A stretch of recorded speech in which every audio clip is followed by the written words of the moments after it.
ಕಳೆದ 12 ವರ್ಷಗಳ ಇತಿಹಾಸದಲ್ಲಿ ಮೊದಲ ಬಾರಿಗೆ ಲೋಕಸಭೆಯ ಸ್ಪೀಕರ್ ಅವರ ನಡೆಗೆ ಸುಪ್ರೀಂ ಕೋರ್ಟ್ನಿಂದ ಚಾಟಿ ಏಟು ಎದುರಾಗಿದೆ. ಒಂದು ವೇಳೆ ಕರ್ನಾಟಕದ ಸ್ಪೀಕರ್ಗೆ ಸಂಬಂಧಿಸಿದಂತೆ ಸುಪ್ರೀಂ ಕೋರ್ಟ್ನಿಂದ ಇಂತಹದೊಂದು ಆದೇಶ ರವಾನೆ ಆಗಿರ್ತಿದ್ರೆ ಅದು ಗೋಧಿ ಮೀಡಿಯಾಗಳಲ್ಲಿ ಬ್ರೇಕಿಂಗ್ ನ್ಯೂಸ್ ಆಗ್ತಾ ಇತ್ತು. ಪ್ಯಾನೆಲ್ ಚರ್ಚೆಗೆ ಕಾರಣ ಆಗ್ತಾ ಇತ್ತು. ಗೋಧಿ ಮೀಡಿಯಾದ ಆಂಕರ್ಗಳು ಕರ್ನಾಟಕದ ಸ್ಪೀಕರ್ ಸುತ್ತಮುತ್ತ ಸುತ್ತಿ ಕೇಳಬಾರದ ಪ್ರಶ್ನೆಗಳನ್ನ ಕೇಳ್ತಾ ಇದ್ರು. ಆದರೆ ಲೋಕಸಭೆಯ ಸ್ಪೀಕರ್ ಓಂ ಬಿರ್ಲಾ ಅವರಾಗಿರೋದ್ರಿಂದ ಮೀಡಿಯಾಗಳು ಬಾಯಿ ಮುಚ್ಚಿ ಕೂತಿವೆ. ಪಶ್ಚಿಮ ಬಂಗಾಳದ ಟಿಎಂಸಿ ಪಕ್ಷದಲ್ಲಿ ಉಂಟಾದ ಪ್ರಮುಖ ಭಿನ್ನಮತದ ನಂತರ ಸುಮಾರು 20 ಬಂಡಾಯ ಸಂಸದರು ಪಕ್ಷದ ನಾಯಕತ್ವದ ವಿರುದ್ಧ ತಿರುಗಿಬಿದ್ರು. ಪ್ರತ್ಯೇಕ ಗುಂಪು ರಚಿಸಿಕೊಂಡ್ರು. ಈ ಬಂಡಾಯ ಸಂಸದರು ಗುರುತು ಪರಿಚಯವೇ ಇಲ್ಲದ ತ್ರಿಪುರದ ಎನ್ಸಿಪಿಎ ಪಕ್ಷಕ್ಕೆ ಬೆಂಬಲ ನೀಡಿದ್ರು. ಲೋಕಸಭೆಯಲ್ಲಿ ಪ್ರತ್ಯೇಕ ಆಸನವನ್ನ ಪಡೆದುಕೊಂಡ್ರು. ಆ ಬಳಿಕ ಇವರೆಲ್ಲ ಬಿಜೆಪಿಯ ಜೊತೆ ಗುರುತಿಸಿಕೊಂಡ್ರು. ಅದರ ಪರ ಬ್ಯಾಟ್ ಬೀಸಿದ್ರು.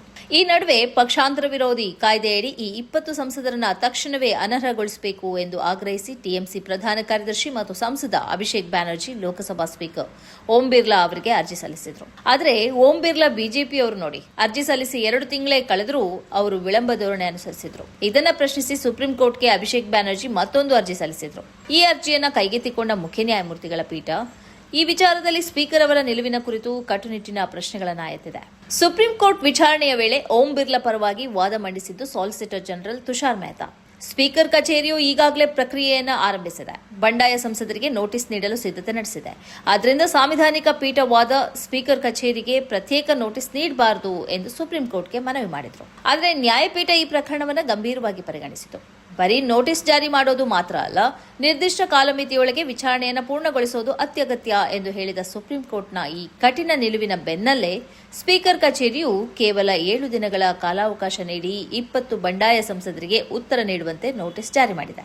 ಬಂಡಾಯ ಸಂಸದರನ್ನ ಅನರ್ಹಗೊಳಿಸುವಂತೆ ಟಿಎಂಸಿಯು ಜೂನ್ ತಿಂಗಳಿನಲ್ಲಿ ನೋಟಿಸ್ ನೀಡಿತ್ತು. ಆದರೆ 2 ತಿಂಗಳ ಕಾಲ ಓಂ ಬಿರ್ಲಾ ಸುಮ್ಮನಿದ್ರು. ಸುಪ್ರೀಂ ಕೋರ್ಟ್ ಸೂಚನೆ ನೀಡಿದ ಬೆನ್ನಿಗೆ ಅವರು ಬಂಡಾಯ ಸಂಸದರಿಗೆ ನೋಟಿಸ್ ಜಾರಿ ಮಾಡಿದ್ದಾರೆ. ಅಂದ್ರೆ ಈ ವಿಳಂಬದಲ್ಲಿ ಓಂ ಬಿರ್ಲಾ ಅವರು ಸಕ್ರಿಯವಾಗಿ ಭಾಗಿಯಾಗಿದ್ದಾರೆ. ಕೇಂದ್ರ ಸರ್ಕಾರ ಭಾಗಿಯಾಗಿದೆ. ಸುಪ್ರೀಂ ಕೋರ್ಟ್ ಮಧ್ಯಪ್ರವೇಶಿಸದೇ ಇರುತ್ತಿದ್ರೆ ಈಗಲೂ ಓಂ ಬಿರ್ಲಾ ಅವರು ನೋಟಿಸ್ ಜಾರಿ ಮಾಡ್ತಾ ಇರಲಿಲ್ಲ ಅನ್ನೋದು ಸ್ಪಷ್ಟ. ಇನ್ನು 7 ದಿನಗಳಲ್ಲಿ ಬಂಡಾಯ ಸಂಸದರು ನೋಟಿಸ್ಗೆ ಉತ್ತರ ನೀಡಬೇಕಾಗಿದೆ. ಅದನ್ನು ಅನುಸರಿಸಿ ಓಂ ಬಿರ್ಲಾ ತೀರ್ಮಾನ ಕೈಗೊಳ್ಳಬೇಕಾಗಿದೆ. ಒಂದು ವೇಳೆ ಈ 20 ಸಂಸದರ ಸದಸ್ಯತ್ವ ರದ್ದಾದ್ರೆ ಬಂಗಾಳ ರಾಜಕೀಯದಲ್ಲಿ ಮತ್ತೆ ಮರುಚುನಾವಣೆಯ ಕಾವು ಏರಲಿದೆ.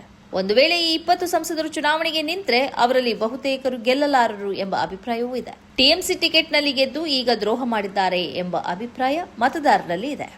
ಈ ಕಾರ್ಯಕ್ರಮದ ಪ್ರಾಯೋಜಕರು ಗಡಿಯಾರ್ ಗ್ರೂಪ್ ಆಫ್ ಕಂಪನೀಸ್,